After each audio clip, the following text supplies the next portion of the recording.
Hello बच्चों, good morning. मैं ब्रजेश चौधरी आप सभी का केमिस्ट्री क्लासेज में हार्दिक स्वागत करता हूं। बेटा अपन नेक्स्ट क्लास में पढ़ चुके थे फिंकलिस्टाइन अपक्रिया यानी कि हैलोजन विनिमय अपक्रिया। और जो हैलोजन जो विनिमय अपक्रिया होती है बेटा वो योगात्मक अपक्रिया का उदाहरण होता है। एक बार दोबारा से सुन लीजिए। हैलोजन विनिमय द्वारा ये लास्ट क्लास में अपन डिस्कशन कर चुके थे। बेटा होता क्या है हैलोजन विनिमय? ऐसी अपक्रिया जिसमें एक हैलोजन परमाणु का प्रतिस्थापन दूसरे हैलोजन परमाणु द्वारा कर दिया जाए तो ऐसी अपक्रियाओं को हैलोजन विनिमय कहा जाता है। जैसे कि जब एल्किल क्लोराइड या एल्किल ब्रोमाइड जब एल्किल क्लोराइड या एल्किल ब्रोमाइड की क्रिया शुद्ध एसीटोन की उपस्थिति में सोडियम आयोडाइड से कराते हैं। शुद्ध एसीटोन की उपस्थिति में NaI से कराते हैं तो NaCl तथा NaBr निष्कासन के पश्चात एल्किल आयोडाइड का निर्माण होता है।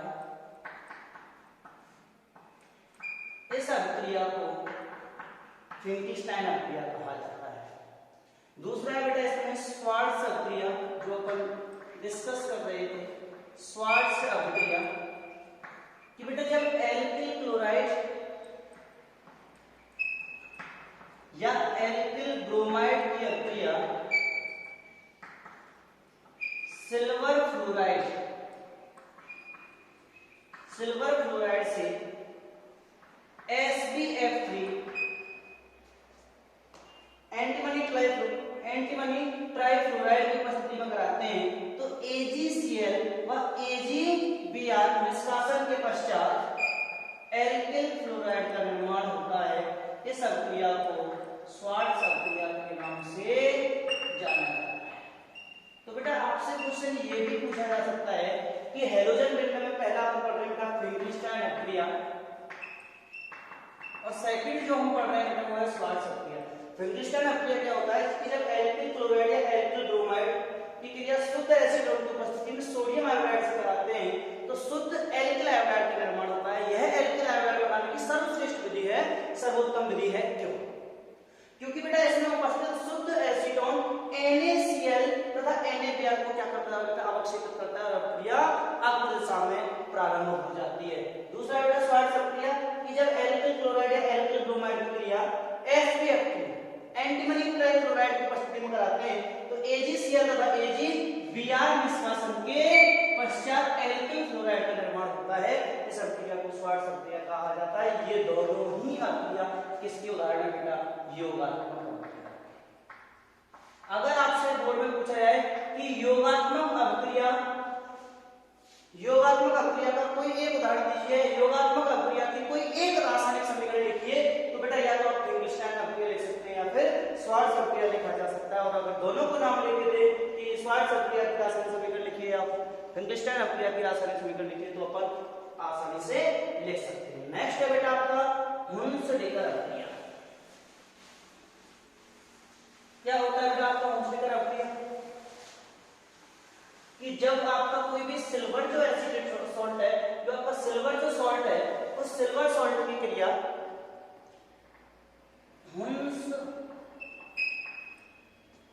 हुन्सडीकर अपक्रिया। बेटा हुन्सडीकर जो आपका अपक्रिया है कि जब सिल्वर सॉल्ट की क्रिया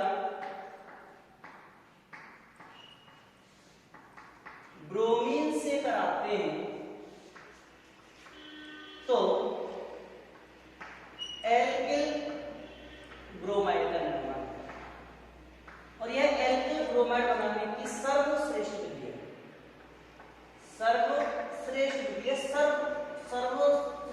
सर्वोत्तम विधि है। बेटा कैसे होता है कि ये जो आपका है वो क्या बेटा सिल्वर एसिटेट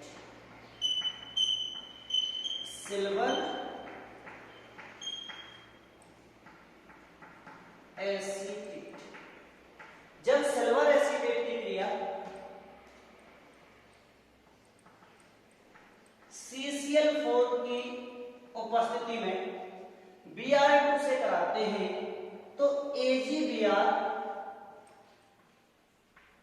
तथा CO2 गैस निष्कासन के पश्चात एल्किल ब्रोमाइड का निर्माण होता है।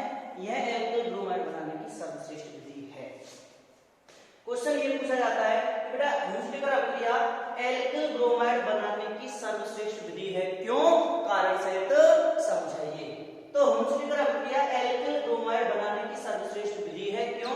क्योंकि इसमें उपस्थित SO2 गैस होने के कारण पात्र से बाहर निकल जाती है और AgBr का पीला अवक्षेप विलयन में नीचे बैठ जाता है और हमें शुद्ध एल्किल क्लोराइड गैस प्राप्त हो जाता है। दूसरा बेटा इसको श्रृंखला निम्नीकरण अभिक्रिया भी कहा जाता है।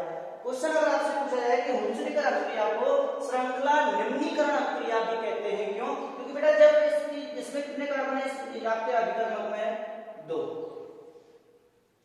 लेकिन इससे बनने वाला जो उत्पाद है उसमें कितने कार्बन है? 1। तो इसमें अभिकारक की अपेक्षा एक कम कार्बन का उत्पाद प्राप्त होता है, इसलिए इसे श्रृंखला निम्नीकरण अभिक्रिया भी कहा जाता है। अगर आपसे बेटा क्वेश्चन पूछे कि हुंसलेकर अभिक्रिया को श्रृंखला निम्नीकरण अभिक्रिया कहा जाता है, क्यों? क्योंकि बेटा इसमें एक कम कार्बन का उत्पाद प्राप्त होता है, इसलिए इसे क्या कहा जाता है बेटा? श्रृंखला निम्नीकरण अभिक्रिया भी कहा जाता है। नेक्स्ट बेटा इसको विकार्बोक्सिलीकरण अभिक्रिया भी कहा जाता है। विकार्बोक्सिलीकरण या इसको ब्रोमोनीकरण अभिक्रिया भी कहा जाता है। ब्रोमोनीकरण अभिक्रिया।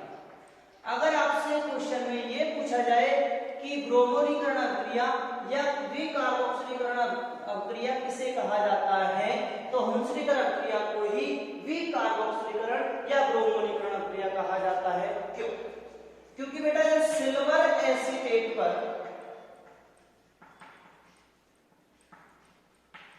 Br2 का जुड़ना, आप बोल सकते हैं बेटा कि एल्किल समूह पर ब्रोमीन का जुड़ना ब्रोमोनीकरण कहलाता है। और ऐसी अभिक्रिया जिसमें CO2 गैस का निकलना पाया जाता है विकार्बोक्सिलीकरण अभिक्रिया कहलाती है। अगर आपसे पूछा जाए कि हुंसलेकर अभिक्रिया को विकार्बोक्सिलीकरण अभिक्रिया भी कहा जाता है, क्यों?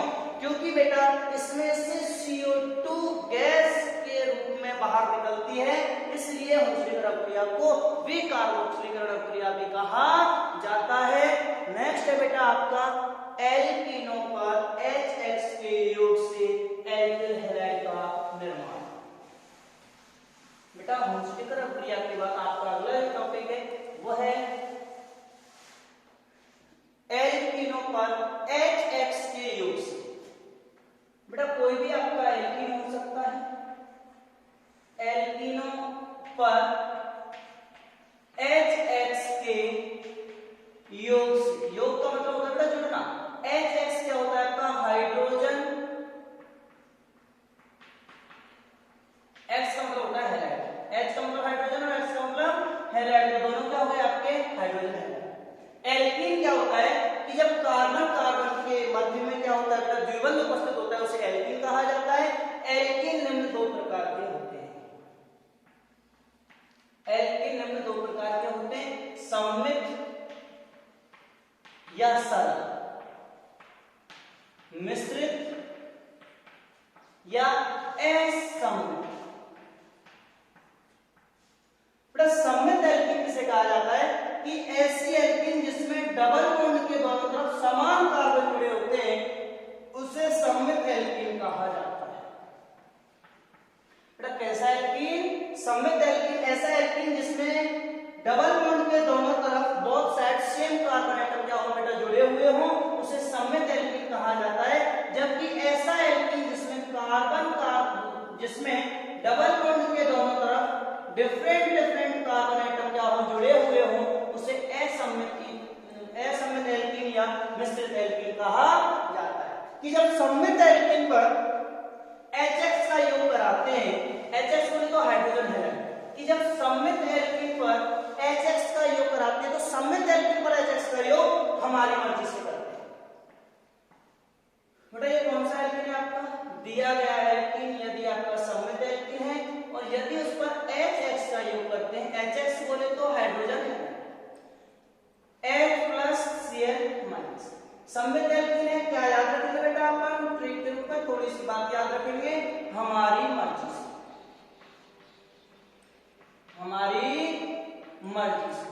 यदि सममित एल्कीन है तो आप पॉजिटिव चार्ज को किसी भी कार्बन पर और नेगेटिव चार्ज को किसी भी कार्बन पर जोड़ सकते हैं, इसमें किसकी मर्जी चलेगी, हमारी मर्जी चलेगी। बेटा अगर हम हाइड्रोजन को यहाँ जोड़ेंगे तो CH3 ब्रेक बॉन्ड क्या होगा बेटा, ब्रेक होगा, क्या होगा आपका CH2 Cl और किसका निर्माण होगा बेटा, एथिल क्लोराइड, एथिल क्लोराइड का निर्माण होगा। आपसे क्वेश्चन अगर ऐसे पूछा जाए कि एल्कीनों पर HX के योग से एल्किल हैलाइड का निर्माण कीजिए, क्वेश्चन ये भी पूछा जा सकता है कि एथीन से एल्किल हैलाइड का निर्माण कीजिए या एथीन से एथिल क्लोराइड का निर्माण कीजिए, तो भी आपको यही करना है। अगर बेटा क्वेश्चन आपसे पूछा जाए कि 1 प्रोपीन से 2 प्रोपेनॉल का निर्माण कीजिए या 1 प्रोपीन से द्वितीयक हैलाइड का निर्माण कीजिए, तो अभी अपन ये देखेंगे कि जो दिया गया एल्कीन है वो कैसा एल्कीन है बेटा, असममित एल्कीन। कैसा एल्कीन है, असममित एल्कीन। असममित एल्कीन किसे कहते हैं कि ऐसा एल्कीन जिसमें डबल बॉन्ड के दोनों तरफ अलग अलग कार्बन जुड़े होते हैं उसे असममित एल्कीन या मिश्रित एल्कीन कहा जाता है। इधर डबल बॉन्ड के इधर की साइड में कितने कार्बन है बेटा, 2, और इधर कितना कार्बन है, 1, तो दिया गया एल्कीन क्या होगा, असममित एल्कीन। और अगर असममित एल्कीन होगा तो उस पर बेटा HX का योग, हाइड्रोजन हैलाइड का योग मार्कोनिकॉफ नियम के अनुसार होगा। अब यहाँ अपनी मर्जी नहीं चलेगी, अब बेटा किसका नियम चलेगा, मार्कोनिकॉफ का नियम।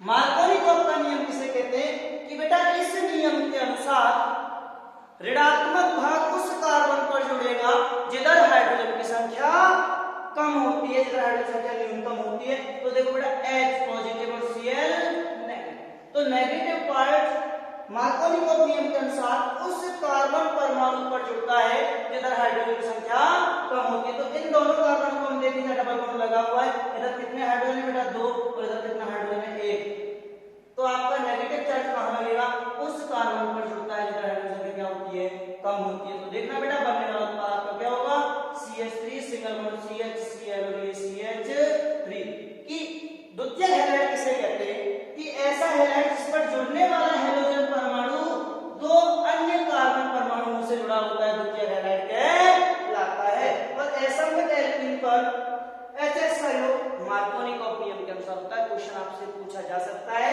कि 1 प्रोपीन से द्वितीयक हैलाइड का निर्माण कीजिए, तो असममित एल्कीन से द्वितीयक हैलाइड का अगर आपको निर्माण करना है तो बेटा योग किया जाता है मार्कोनिकॉफ नियम के अनुसार। मार्कोनिकॉफ का नियम क्या कहता है कि बेटा इस नियम के अनुसार ऋणात्मक भाग उस कार्बन पर जुड़ता है जिधर हाइड्रोजन की संख्या कम होती है। नेक्स्ट है बेटा आपका कि यदि दिया गया एल्कीन असममित हो और उस पर HBr का योग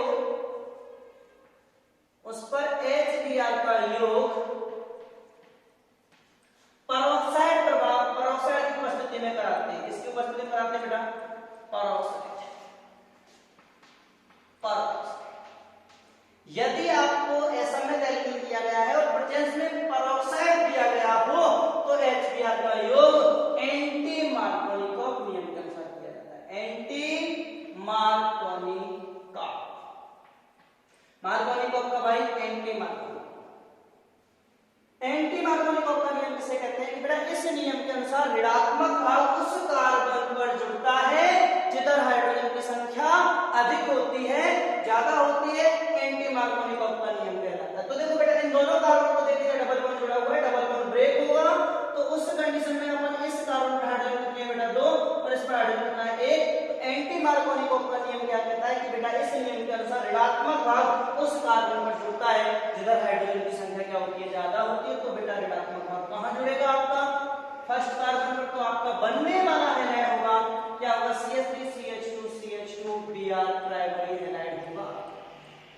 मार्कोनिकॉफ के लिए बेटा आप याद रखेंगे, यदि एंटी मार्कोनिकॉफ का नियम हो और यदि उस पे HBr का योग कराया जाए, अगर प्रेजेंस में परोक्साइड प्रभाव है तो वहां एंटी मार्कोनिकॉफ के अनुसार HX का योग किया जाता है। यदि HX का योग कराया जाए और प्रेजेंस में एंटी मार्कोनिकॉफ, प्रेजेंस में परोक्साइड प्रभाव ना हो तो बेटा उस पर HX का योग मार्कोनिकॉफ नियम के अनुसार किया जाता है और बनने वाला उत्पाद 2 डिग्री है।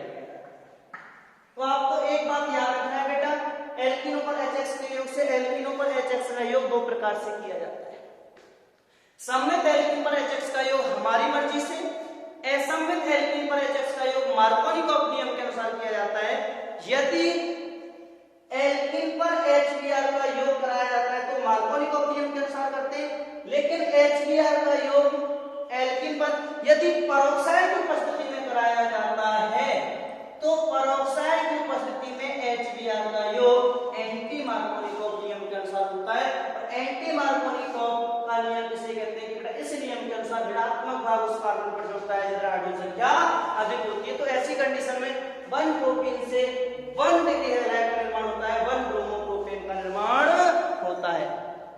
नेक्स्ट है बेटा आपका प्राथमिक एमीन से, प्राथमिक एमीन से या एलिफेटिक एमीन से एल्कीन हैलाइड का निर्माण। प्राथमिक एमीन, प्राथमिक एमीन से या एलिफेटिक,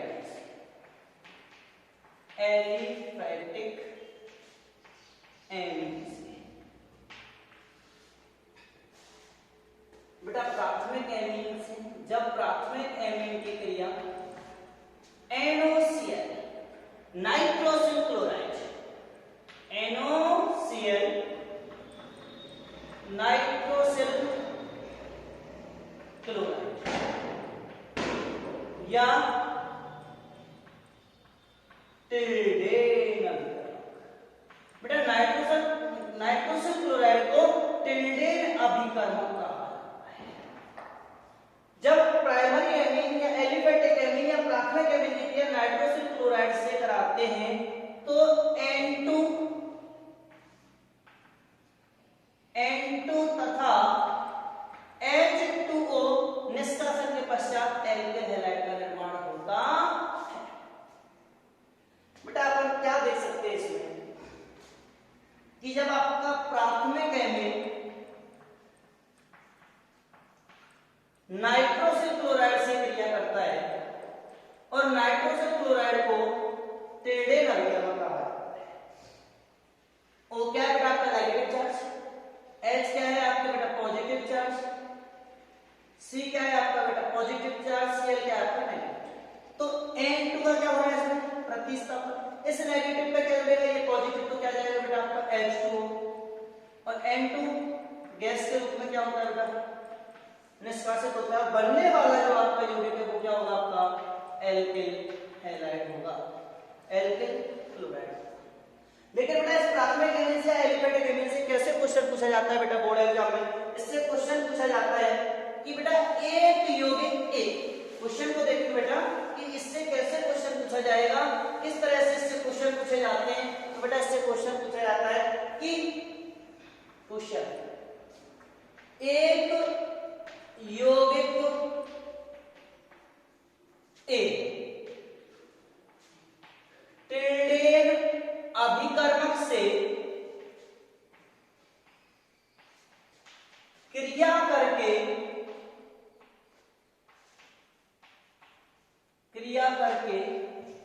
एल्किल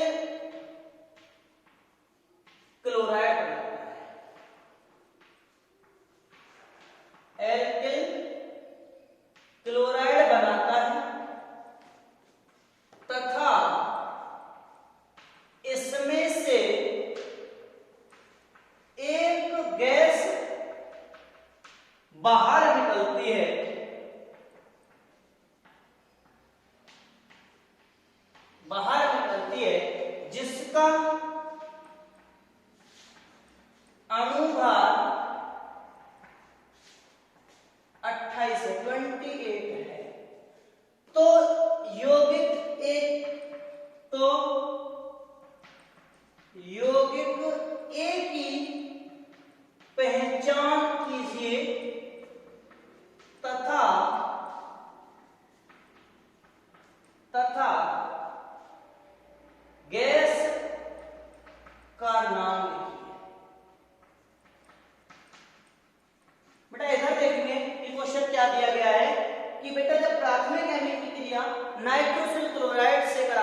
बेटा आपका NOCl कि जब एक यौगिक एक टिल्डे नवकरणों से क्रिया करता है, तो बेटा जब टिल्डे नवकरणों की क्रिया प्राथमिक एमीन से की जाती है तो N2 तथा H2O निष्कासन के पश्चात एल्किल क्लोराइड का निर्माण होता है। तो यौगिक ए जो है वो क्या है बेटा आपका, यौगिक ए है आपका एथिल क्लोराइड, एथिल क्लोराइड। जबकि वो गैस कौन सी है जिसका अनुभाग कितना है 28, गैस का नाम है N2 गैस, नाइट्रोजन गैस, क्योंकि बेटा नाइट्रोजन का परमाणु क्रमांक कितना होता है 7, लेकिन इसका एटॉमिक मास कितना होता है 42, और 42 का कितना होगा 20, तो उस गैस का अनुभाग कितना है 28, तो वो गैस कौन सी बेटा N2 gas, nitrogen gas. Question ऐसे इससे पूछा जाता है बेटा एलिफेटिक एमिन से या प्राथमिक एमिन से। नेक्स्ट है आपका हाइड्रोएल्केन के हैलोजनीकरण से, हाइड्रोएल्केन के हैलोजनीकरण से, हाइड्रोएल्केन हाइड्रोकार्बन एल्केन, हाइड्रोकार्बन एल्केन के हैलोजनीकरण से, हाइड्रोकार्बन एल्केन के हैलोजनीकरण से।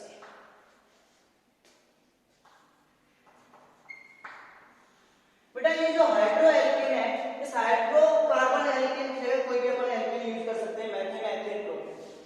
हैलोजनीकरण क्या है कि किसी हाइड्रोकार्बन एल्केन पर हैलोजन समूह का जुड़ना क्या कहलाता है बेटा आपका हैलोजनीकरण कहलाता है।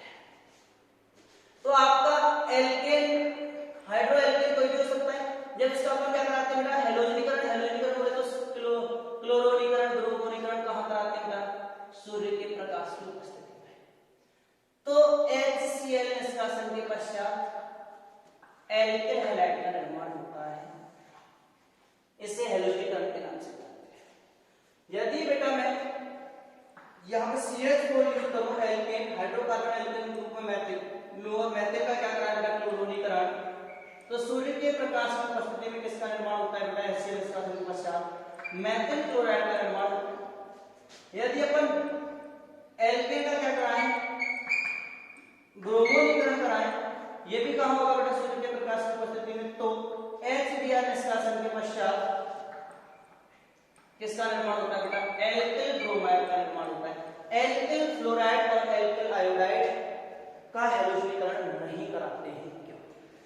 क्वेश्चन बेटा आज ये पूछा जाएगा कि हाइड्रोकार्बन एल्केन के हैलोजनीकरण में क्लोरोनीकरण तथा ब्रोमोनीकरण ही कराया जाता है, जबकि फ्लोरोनीकरण तथा आयोडीकरण नहीं कराते हैं, क्यों? क्योंकि बेटा फ्लोरीन एक अत्यंत तीव्र गति से अभिक्रिया करता है तथा यह अनियंत्रित तथा विस्फोटक प्रकृति का होता है, इसीलिए इसका फ्लोरोनीकरण नहीं कराया जाता है। जबकि आयोडीकरण अभिक्रिया उत्क्रमणीय अभिक्रिया होती है जो बहुत धीमी गति से होती है, इसलिए उसका भी आयोडीकरण नहीं होता है। हैलोजनीकरण में क्लोरोनीकरण तथा ब्रोमोनीकरण ही कराया जाता है, क्यों? देखो बेटा अपन देखते हैं कि इसका आयोडीकरण नहीं होता है, क्यों? वो देखिए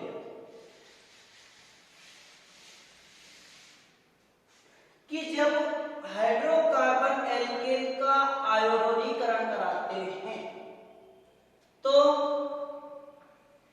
HI निष्कासन के पश्चात एल्किल आयोडाइड का निर्माण होता है, लेकिन ये निकलने वाला HI इसे पुनः वापस बेटा किसमें परिवर्तित कर देता है एल्केन में परिवर्तित कर देता है। कैसे परिवर्तित करता है बेटा कि ये जो आपका बनने वाला जो आपका ये जो एल्किल हैलाइड है इसमें जो निकलने वाला आपका HI है, ये HI जब पर आयोडिक एसिड से क्रिया, किससे क्रिया करता है पर आयोडिक एसिड से क्रिया करता है, तो 3I2 प्लस 3H2O में परिवर्तित हो जाता है और वह यौगिक पुनः एल्केन में परिवर्तित हो जाता है तथा क्रिया बहुत धीमी गति से संपन्न होती है तथा क्रिया कैसे होती है उत्क्रमणीय होती है। बेटा I के इधर कितने 6, इधर कितने 2, अगर मैं यहाँ लगा दूं 3 और यहाँ पे लगा दूं 3 तो कितने हो जाएंगे 3 और 3 6, तो 3I2। H कितने हो गए बेटा 3 और 3 कितने हो गए 6, ओके कितने हो गए बेटा आपके?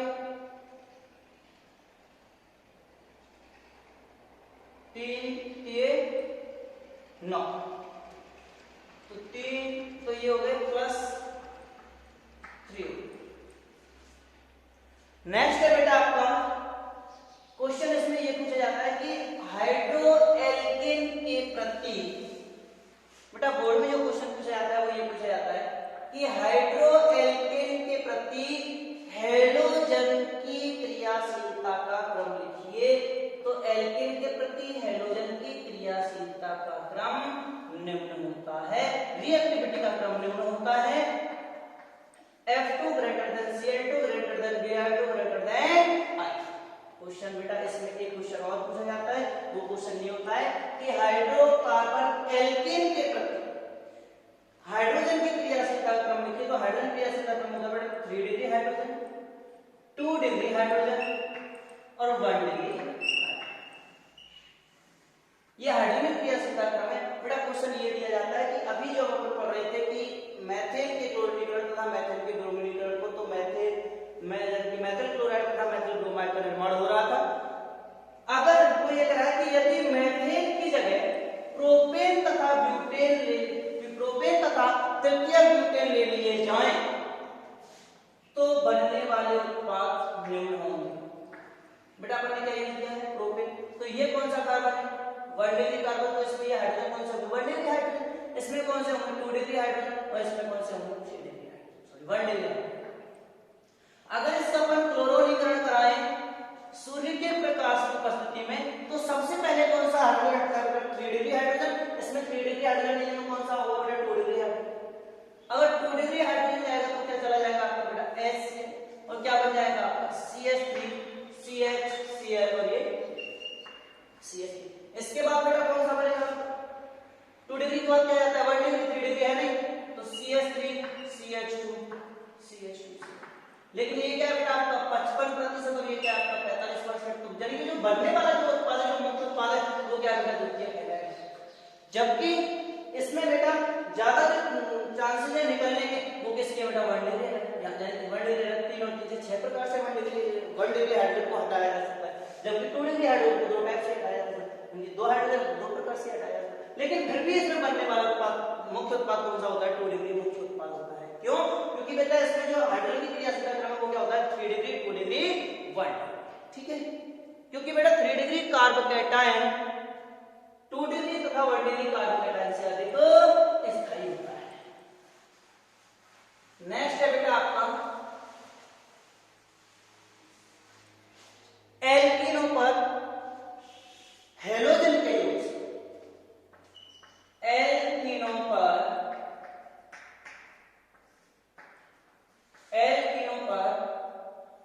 हैलोजन के योग से, बेटा एल्कीनों पर जब H2 का योग कराया जाता है, हैलोजन परमाणुओं का योग कराया जाता है, तो संदिग्ध हैलाइड का निर्माण होता है। आपका एल्कीन कोई भी एल्कीन हो सकता है और उस पर अपन किसका योग करा रहे हैं? हैलोजन परमाणु का योग। Br2 का पसंदीदा योग कौन होता है बेटा? CCl4। तो बनने वाला आपका हैलाइड कौन सा होगा बेटा? Dihalide. कौन सा होगा? डाई। होता क्या बेटा? दोबारा से जब एल्कीनों पर हैलोजनों का योग कराते हैं तो संदिग्ध हैलाइड या विसनल डाइहैलाइड का निर्माण होता है। जब एल्कीन की क्रिया Br2 से CCl4 की उपस्थिति में कराते हैं तो विसनल डाइहैलाइड या संदिग्ध डाइहैलाइड का निर्माण होता है। इसे अल्फा बीटा डाइहैलाइड भी कहा जाता है। इन अभिक्रियाओं का उपयोग असंतृप्तता की पहचान करने में किया जाता है। असंतृप्तता की पहचान करने में किया जाता है। अगर क्वेश्चन पूछा जाए कि एल्कीनों पर जब HX का योग कराते हैं तो उन अभिक्रियाओं का योग असंतृप्तता की पहचान करने में किया जाता है कि बेटा इस अभिक्रिया में उपस्थित ब्रोमीन का लाल भूरा रंग क्या हो जाता है बेटा? गायब हो जाता है। CCl4 उसको क्या कर लेता है बेटा? एब्जॉर्ब कर लेता है। CCl4 होता क्या है? Carbon tetrachloride. बेटा नेक्स्ट आपका एपिसोड, नेक्स्ट आपका एपिसोड में इतना ही।